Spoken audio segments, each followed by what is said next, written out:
Thank you for joining Bible Basics with Anetta. We're glad to have you with us today.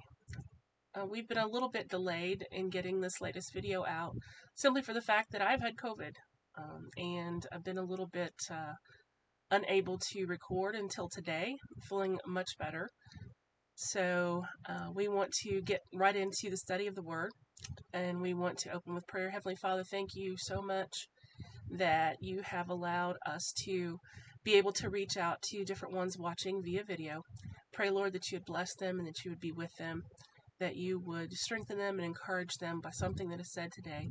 Help us, Lord, to learn of your history and to see how the Messiah came through the lineage, starting all the way back at the beginning. And we just pray that you bless your word now in the name of Jesus. Amen.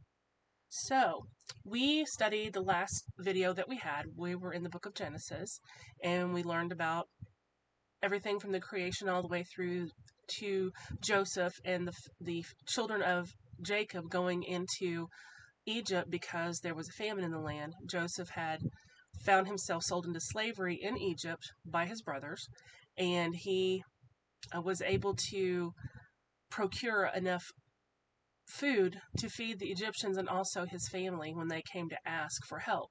So he moved all of his family, 70 of them, down to the land of Egypt and around the land of Goshen, which was away from the Egyptians for the most part. They were kind of off to themselves, but we'll see how that turned into quite a bit of a problem, because when they came, they not only came with themselves, but they brought their entire households. They brought all of their belongings, all their sheep and their goats and all the different animals that they had. So they brought everything. So they were living in the land of Goshen because they were shepherds, and that was the perfect spot for them. But we find that between the time of Joseph and from the time he moved his family into Egypt until the time that we see Moses arising on the scene, it was somewhere around 400 years. So it wasn't like it just happened overnight that the different things had come into play. I'm going to read you a scripture here out of the book of Exodus, and that's the book that we're studying today, is the book of Exodus. And we're going to start reading in chapter 1, and we'll be reading verses 6 through 11. It says, "In time Joseph and all of his brethren died, ending that generation. But their descendants, the Israelites, had many children and grandchildren. In fact, they multiplied so greatly that they became extremely powerful and filled the land. Eventually, a new king came into power in Egypt who knew nothing about Joseph or what he had done. He said to the people, 'Look, the people of Israel now outnumber us and are stronger than we. We must make a plan to keep them from growing even more. If we don't, and if war breaks out, they will join our enemies and fight against us. They will escape from the country.' So the Egyptians made the Israelites their slaves. They appointed brutal slave drivers over them, hoping to wear them down with crushing labor. They forced them to build the cities of Pithom and Ramses as supply centers for the king." So we see that the children of Israel that were invited into the land of Egypt were no longer guests or allowed to be there because of the goodness of their forefather Joseph and the knowing knowledge of the Pharaoh at that time. All of them were gone. The brothers, the Pharaoh, everybody had long since died, so they found themselves in this foreign land. And we keep referring to them as the children of Israel, as you will remember in the book of Genesis we studied, that Jacob, actually his name was changed to Israel. God had actually changed his name. So that's where we find them now, being in slavery. Israel was more and more oppressed by the Egyptians, and they struggled with being slaves to them. They were treated very poorly. So we find that Pharaoh decided, we've got to do something, really got to do something. So he actually told the midwives that whenever the children of the Israelites were born, if they were male children, to kill them. If they were female children, just to let them live.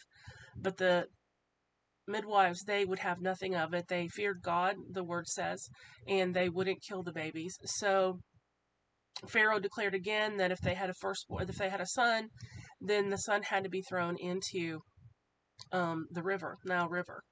So we find that Moses' mother, an Israelite woman, she had Moses, a baby boy, and she kept him hidden for 3 months. But then she wrapped him in a bulrush basket, and she sent him down to the river to float close to where the Pharaoh's daughter would come and bathe.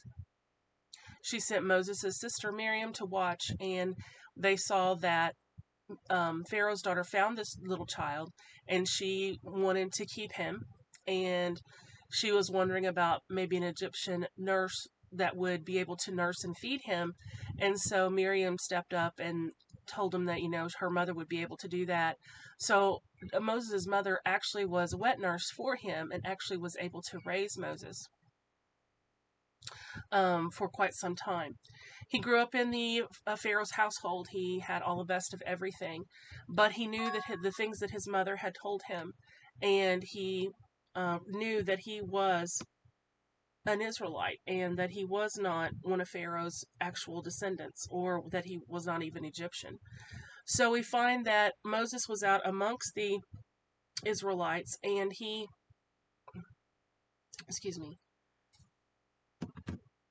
saw one of the Egyptians beating one of the Israelites. So he actually got into an altercation with this Egyptian, and he actually killed this Egyptian. And so he ends up running off into the wilderness. Excuse me.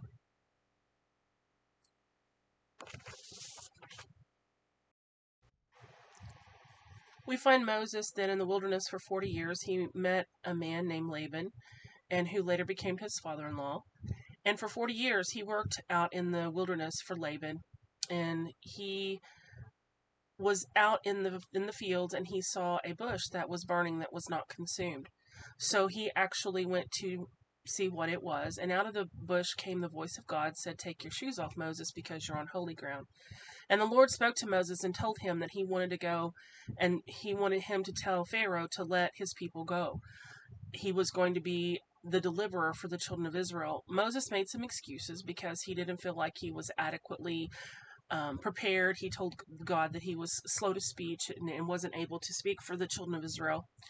And so he told him that Aaron would go with him and be his mouthpiece. So we find that Moses actually does return to Egypt, and he does take Aaron to go speak for him, and they went and saw Pharaoh. Pharaoh absolutely said, "No, you cannot. I will not let the children of Israel go. There's no way." So God actually began sending plagues to the Egyptians because Pharaoh refused to let the children of Israel go. The first plague was the Nile River turned to blood, and it wasn't just the Nile River, but every body of water that was in Egypt at that time turned into blood, and it was a terrible, terrible plague. Again, Pharaoh refused to let the people go, and this plague was followed by a plague of frogs, a plague of lice or gnats, a plague of flies, a plague where the livestock died, a plague where people got boils, a plague of hail, a plague of locust, which was just a horrendous plague because it destroyed everything. Locust or grasshoppers, they destroy everything in their pathway. So that happened, and then the 9th plague was the plague of darkness, and finally the 10th plague. It wasn't that Pharaoh was surprised about these, because Moses told Pharaoh and Aaron told Pharaoh, "This is what God's going to do if you don't let these people go." And even though he knew that the plagues were coming, he still did not let the children of Israel go. So we find that this last plague was the death of the firstborn. An angel of the Lord was to appear and smite the firstborn son of everything in the land of Egypt, including the children, the livestock, everything. But the Lord told Moses to tell his people to get a young lamb, the best lamb, and to sacrifice it and take the blood and put the blood over the doorpost, which would be the top of the door and the 2 side posts on the door, to apply the blood, and that the angel of death, as it came through, as long as the blood was applied to the door, then the angel of death would pass over that house. And this is actually where the Passover tradition began for the Jewish people, was because it is a remembrance or a celebration of the passing over of the death angel whenever the children of Israel were in bondage. So it said at midnight that the land was awakened by the screams of the mothers because all of their firstborn sons were dead. So Pharaoh said, okay, okay, okay. Finally, he said, I'm done. Get out of here. Get out of here now. So whenever Moses started taking the children of Israel out of the land of Egypt, he had told them that God had said for them to borrow things from their Egyptian neighbors. And the Egyptians, for the most part, liked the Israelites. They got along well with them. It's just that the taskmasters and the Pharaoh was very cruel to the Egyptian people. So they borrowed. They borrowed food. They borrowed clothes. They borrowed jewels. They borrowed gold and all these different things before they took off on this adventure, if you will. Now you have to understand that although there were only 70 of the family of Joseph that began in the land of Goshen in Egypt, whenever they were on their exodus, they left with over 2 million people was on this exodus. And they left off and they went to the south. It would have been just a 3 days journey, more or less, from the land of Egypt to the promised land, which is the land of Canaan or Israel, where Israel is at, and Israel is at still today. It was only a 3 days journey, but they would have had to gone through the land of the Philistines. And God did not feel like that the children of Israel were up to taking on that type of a battle as soon as they got out of Egypt. They were not warriors, they were shepherds. They were not fighters, they were shepherds. So this is what Moses did. He took them south and was going to bring them up and around and take them into the land of promise, or which we call the promised land, the land promised to Abraham and his descendants. And that is when the Exodus began. So they get close to um,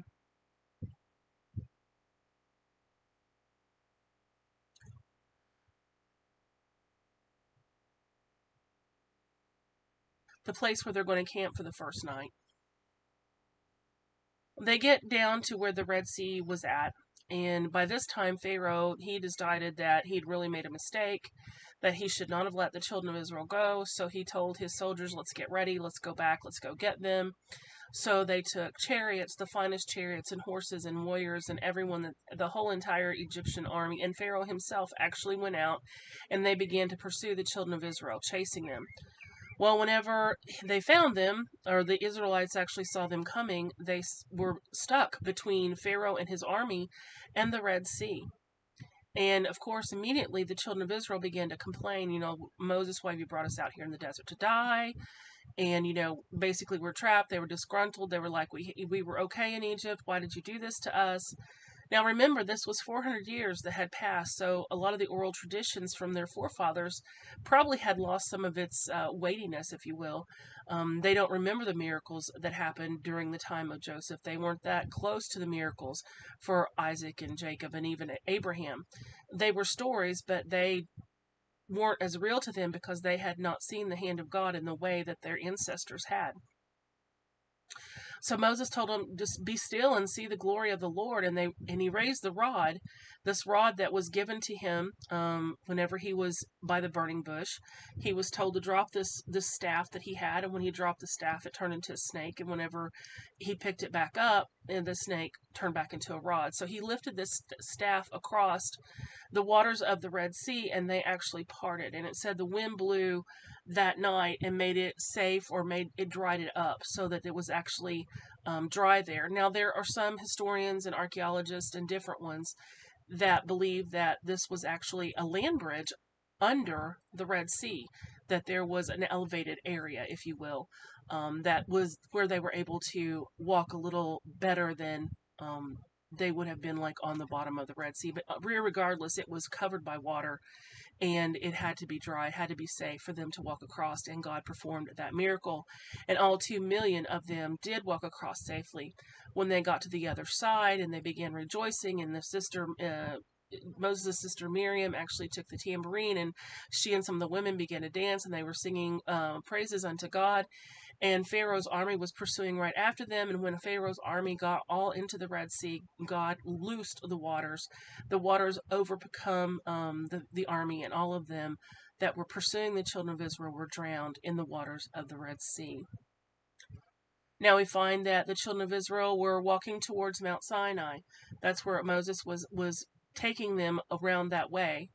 He knew this area because he had actually lived there for 40 years because he was working for his father-in-law Laban. And they weren't far, and they were hungry. They started being hungry. I guess the food that they had taken with them had already ran out. And then began to complain and murmur and just be basically disrespectful and grumpy. And we will find that this becomes quite the habit with this bunch. That they are dissatisfied and disgruntled, and they don't remember God's miracle from one to the next. And so God actually feeds them manna. It said that every morning when they woke up, manna was on the ground. It was a white substance. I have learned of late that it wasn't something you just went out and ate. It was something that you could boil or you could bake. You could make things with it and turn it into food that you could actually use. But one of the stipulations that the Lord put on them was that they could not hoard up the manna, that it would not last. So if they took too much manna for themselves that day, if they tried to use it the next day when they got up, it was all yucky and full of worms and it was not usable. So this was God's provision for one day, except on the Sabbath and the day before the Sabbath, they were actually allowed to collect 2 days worth so that they wouldn't have to go out and collect food on the Sabbath day. So we find that we move on, and again, we are at an impasse where they have run out of water. And so there was water that came from the rock. God instructed Moses to strike the rock, and the water came out and was able to give water to all the animals and to all of the children of Israel. We do find that while they were out there, they had a war with the Amalekites. This is in the 17th chapter of the book of Exodus. And then we go on down to where the meat of this book is, and that is the 19th chapter is where it actually begins. And God calls Moses up into the mountain so that he can begin giving him the rules for the Hebrews. And at first it says that the first thing that he did with Moses was that God himself wrote the 10 Commandments on tables of stone. And he commanded these to be the rules, the beginning rules for the Hebrew children. He also wrote other rules, and you can read those in the chapters 21 to 31, the different rules that were set forth for the Israelites. But while he was up there, and he was gone some time, it was actually about 40 days that he was on the Mount Sinai talking with God. Now, don't think that he was just gone and people really didn't know where he was, because the glory of the Lord, you could tell the mountain where God had led them by day with the pillar of cloud and by night with the fire, that was actually over the mountain. So they knew that God was up there with Moses. They didn't understand why that he was gone so long, and they began to get a little bit disgruntled. So back in the land of Egypt, all the Egyptians, they worshipped idols. Their favorite idol, and I do not know the name of it, but it was a cow or a calf. And the children of Israel beseeched Aaron and actually asked him to build them a monument or some kind of idol that they too could worship.